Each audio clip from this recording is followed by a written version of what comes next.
so the water didn't damage their air traffic control equipment. This is what we're seeing in America across the country. And it is long overdue that we actually put the money, put the resources into fixing our air traffic control system. I was just in Paris for a couple of days where industry converges to the Paris Air Show. And a lot of American companies, a lot of great technology. But I was looking at one technology, a common automation platform, that would allow air traffic controllers to increase their capacity by 30 to 40%, meaning they're going to be less stressed, but in a really busy airport, the busiest single runway airport in the country, they have the capacity to control more airplanes. This is the kind of equipment and technology we have access to. So right now, little status update, in the big beautiful bill, there's $12.5 billion that's going to be deployed for an upgrade of telecom. What does that mean? It means we're going to move from copper wires to fiber, which, by the way, the FAA is one of the last organizations in the world that still uses copper. We're going to get new radios, and we're going to get new voice switches as part of that money. We're using 1970s radar. In that money, we get new radar as well. And we're going to have money to upgrade some of the towers, not all of them, and have a new en route facility that's going to be funded. So the big beautiful bill is the one pathway we have right now that's going to start the funding, start the process, start the building, start the fixing of this old antiquated system. Now, that's not going to be enough. We are going to need a lot more money, but this is the one vehicle we have to start the build right now. And so I hope the Congress does its work.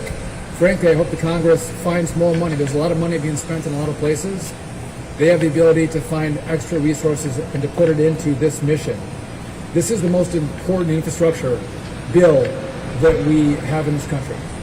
This is the most important infrastructure project we've done in decades, and it needs to be fully funded. And so I'm here making sure we can highlight actually the equipment that's being used. And I think so many Americans, as they fly, which, by the way, it's safe because they have multiple redundancies.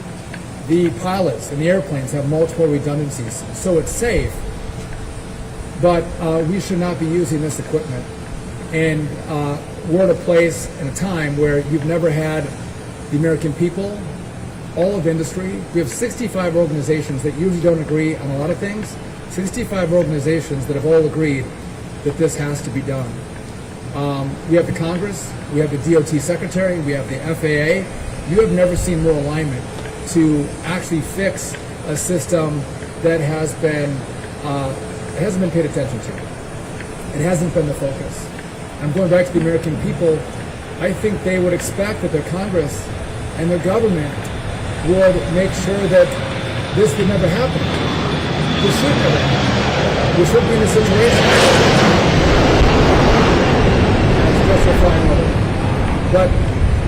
But we're not going to let that be our story any longer. We're going to actually fix it. We're going to get the resources for it, and we're all going to work together to do it. It's not hard. It's going to take some money, take some trust, and take some faith. But I'm telling you what, in San Diego and so many other cities around this country, our controllers shouldn't be controlling air traffic. The lives of your families, yourselves, our communities, our neighbors, they should not be using this equipment. I think Americans expect much better than what we're using here today, and so we are leaning in hard. I hope the Congress leans in hard. By the way, the president, the president loves airplanes. He loves air traffic. The president could not be more supportive of what's happening with the resources to fix air traffic control in the country. And so we're here to highlight what you use in San Diego and make the commitment that we're going to get the resources to actually fix not just the tower, but the hardware and software that these controllers use to keep all of you safe who fly out of this airport. And so with that, I want to turn it over to Frank McIntosh, for comments on what he saw, and he's our direct voice from the FAA.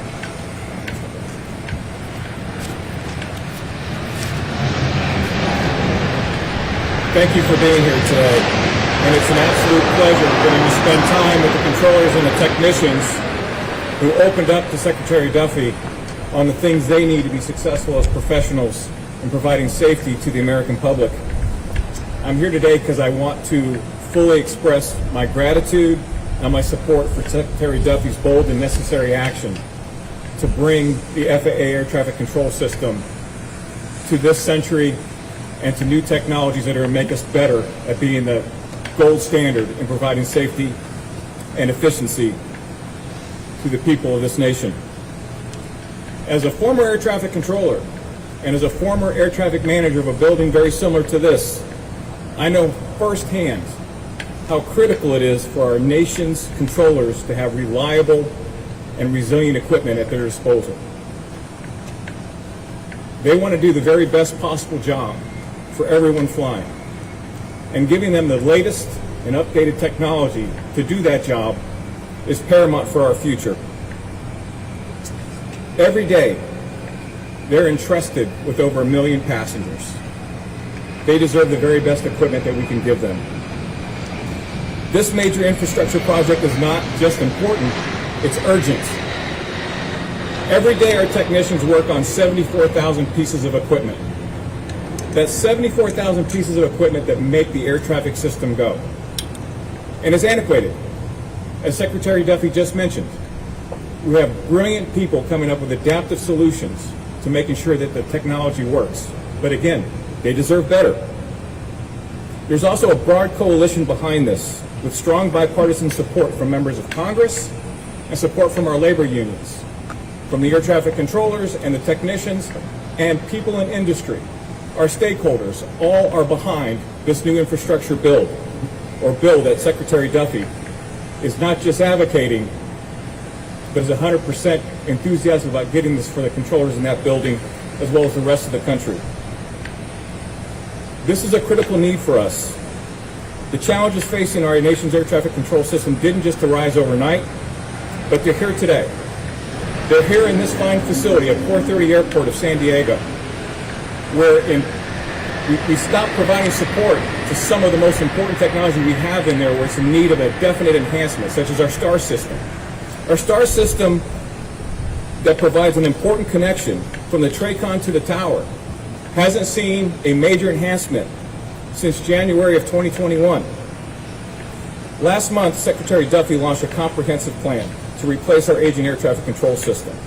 This plan calls for upgrading our radar, our hardware, our telecommunications, and replacing them with cutting-edge fiber technology. San Diego and every facility in the NAS will greatly benefit from this technology. But more importantly, the American people will. While air travel remains the safest mode of transportation, we will face increasing delays if our equipment infrastructure is not replaced immediately. And we have a great opportunity under Secretary Duffy's leadership to get this fixed and make sure that the FAA remains the gold standard of air navigation service providers. Secretary Duffy, thank you for the opportunity to join you on this tour, to hear our technicians and our controllers tell us the challenges they face, and having your support as a Secretary. Thank you again, sir. We're going to take your questions in a second, but maybe I can put it into context too for the media. I've been in a number of different TV studios around the country, and you guys have some pretty remarkable equipment that all of you use in local television and national television as well. But oftentimes along the walls at your studios, you have pictures of people who used to work in the building, but also the equipment that you used to use in the building 40 years ago, 30 years ago. And the pictures that you have in your studios from 40 years ago, and how old and comical those pictures might look on the equipment that was used in your studios, that's actually the same equipment that they're using today to keep our skies safe. So to put it into context, again, the upgrades that you see every 5 years, 10 years in studios around America, That hasn't happened for decades up here, and that's unacceptable for the U.S. government. And with that, we're happy to take any questions you may have for us. Yeah. Secretary Duffy, a new NTSB report came out. We had a plane crash here not too long ago into military housing. Lights were out of service at Montgomery Gibbs since 2022. What's the federal government doing to ensure airport projects are completed sooner?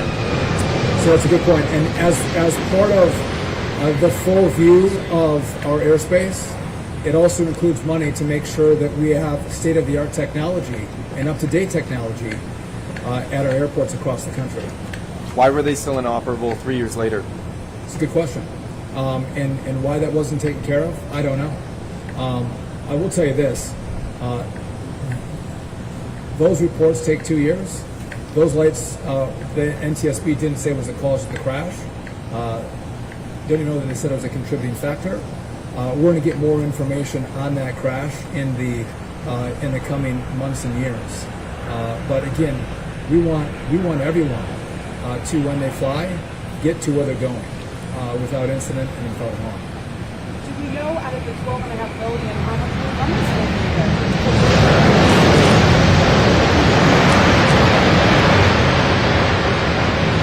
So what you'll see in San Diego is the investment in the telecommunication, the upgrade from copper to fiber.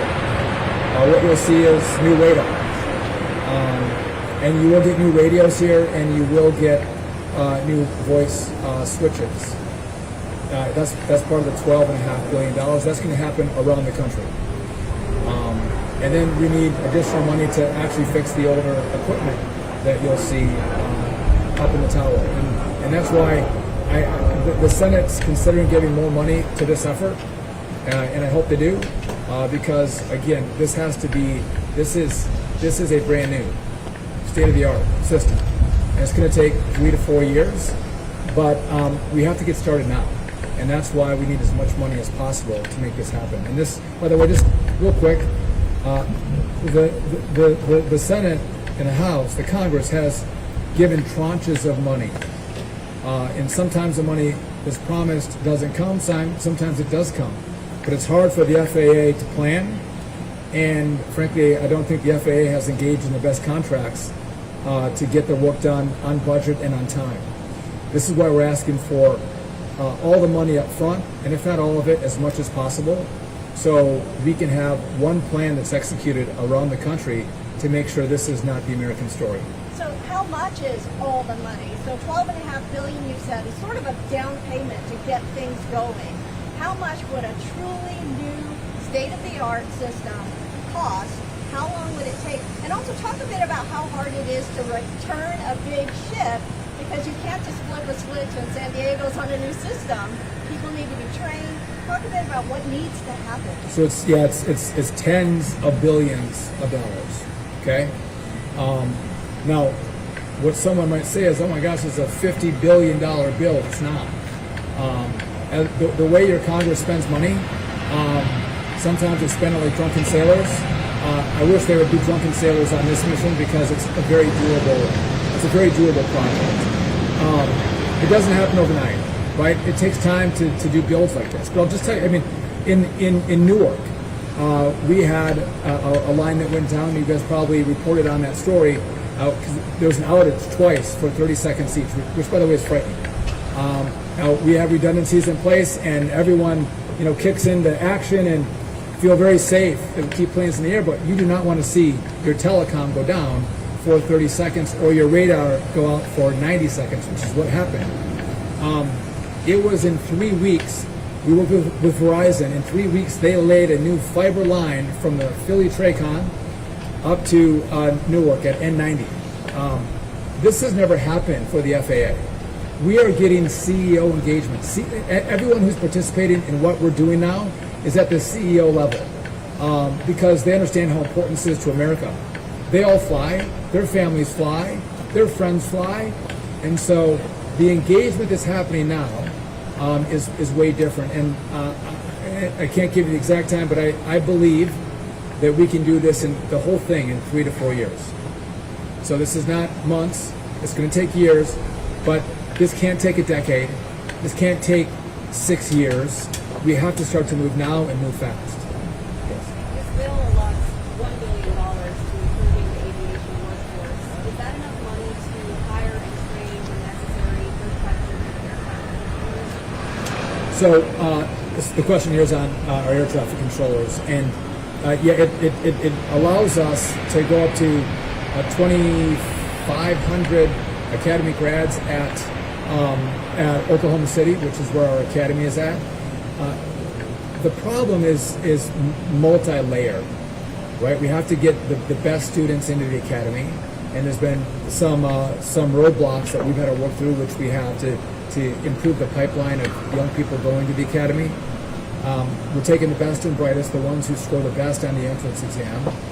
We give them bonuses when they graduate, and if they go to a more difficult to-staff facility, we give them a $10,000 bonus. That is incredibly helpful. There's other problems than money when it comes to air traffic controllers. What I've done as well is, because our controllers, it's a stressful job, they can retire after 25 years of service. I've offered them a 20% upfront cash bonus to stay on and work, and they'll get that every year that they stay on. And so these are the best controllers that you have, the most experienced controllers. And so how do we incentivize them to stay and help us in this time of need? And you got to pay. And so we're doing that. And we're starting to see some of the results. I don't have all the data for you. We just rolled out that program. But I'm pulling every lever I can to get as many controllers to stay and into the pipeline and certified to make sure we don't have that shortage.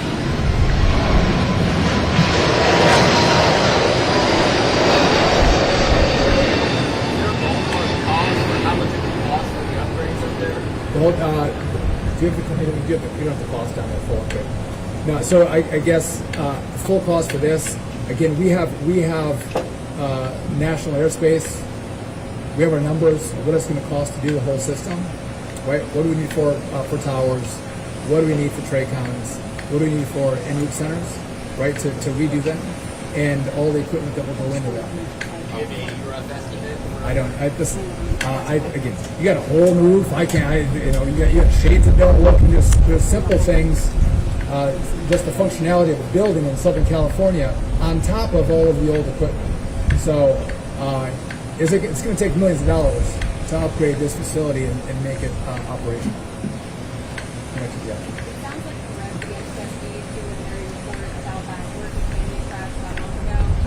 Based on that report, do you anticipate that these improvements from the bill could have prevented the plane crash? Right. So I believe that was an uncontrolled airspace, Frank. Is that right? I'll let Frank take that one.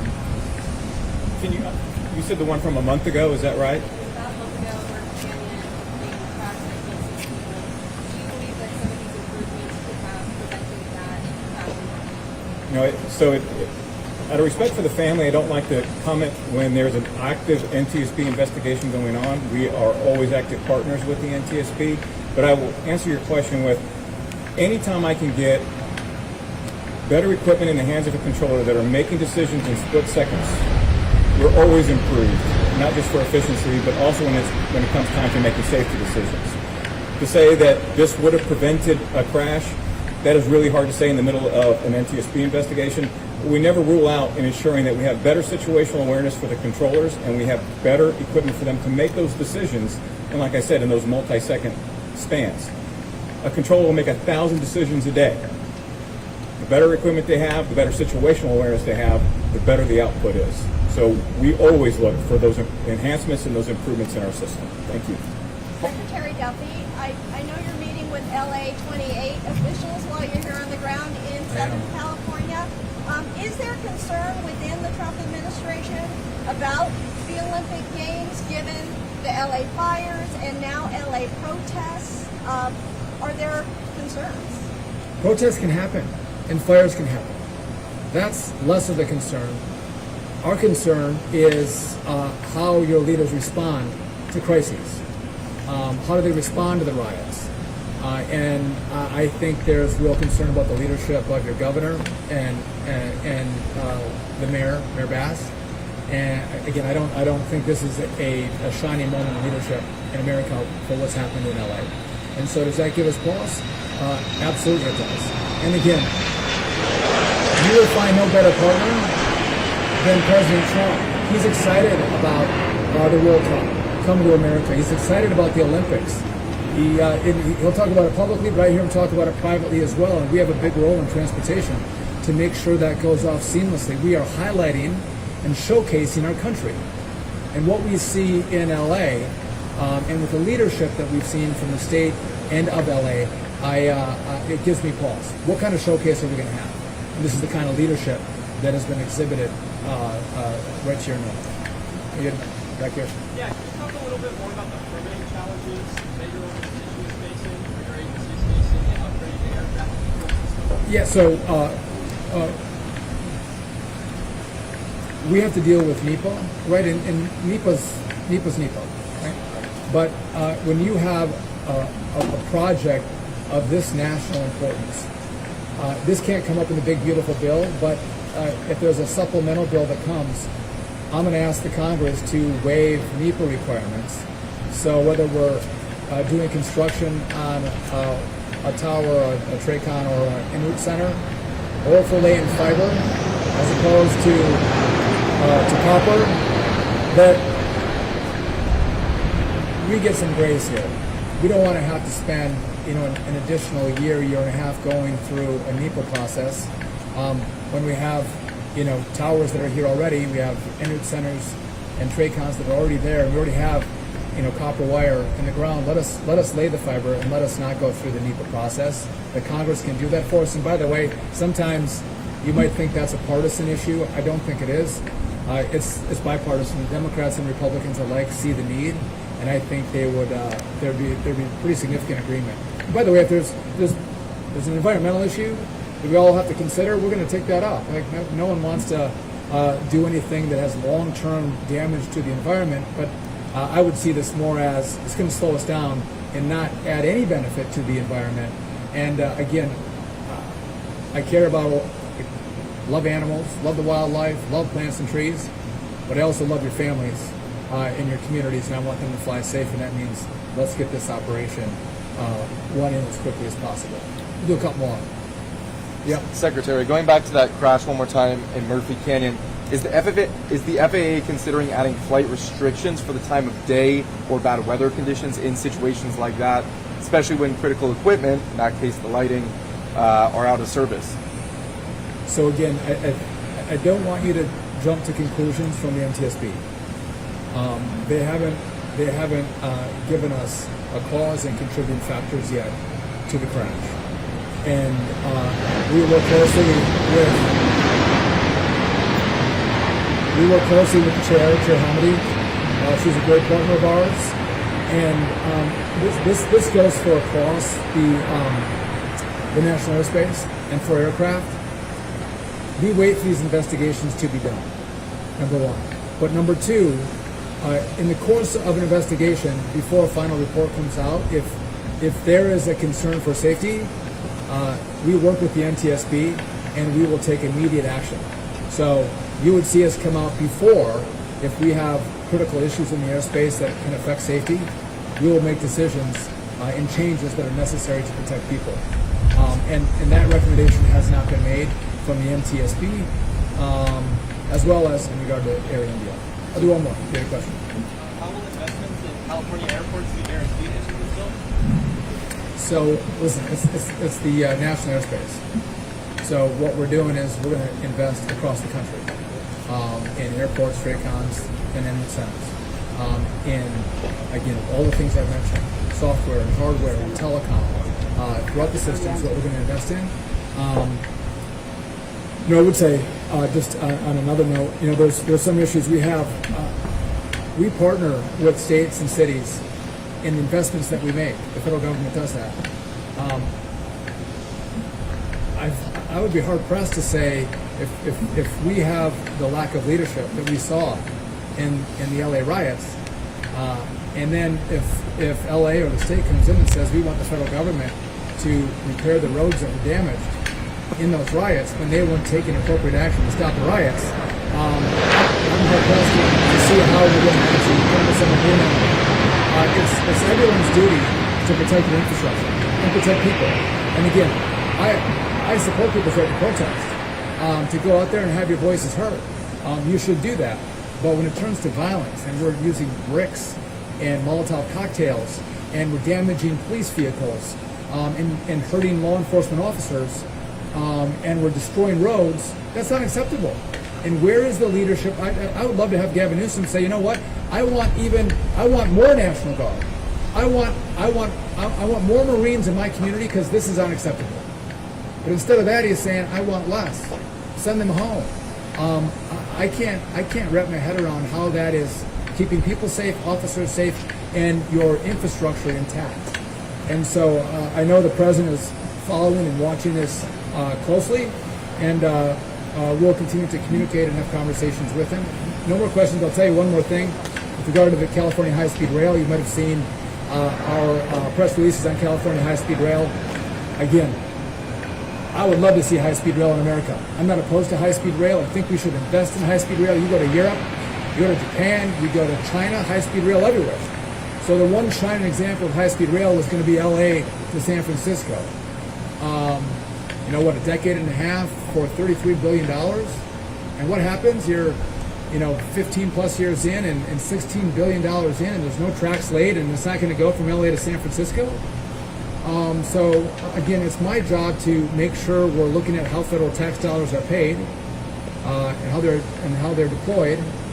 And if you can't build what you've promised, well, why do we keep funding that? It doesn't make sense. Again, I would love to keep the funding going, but as of now, projections would show that high-speed rail would cost $133 billion, and they can't give us a time frame on when it would be done. So I'd say 15, 20 years. I mean, why do we invest in black holes? Aren't there other projects that we should invest in this country where we're actually going to see the results of those investments? And so those are the things that we think about. I want to make good investments in good communities and with good leadership. And can that be in every community, in every state around the country? Of course it can. But when you show poor leadership, that gives us pause because you're not protecting the people and the infrastructure that we're responsible for when you don't respond to crisis. With that, thank you all for coming out. We appreciate it.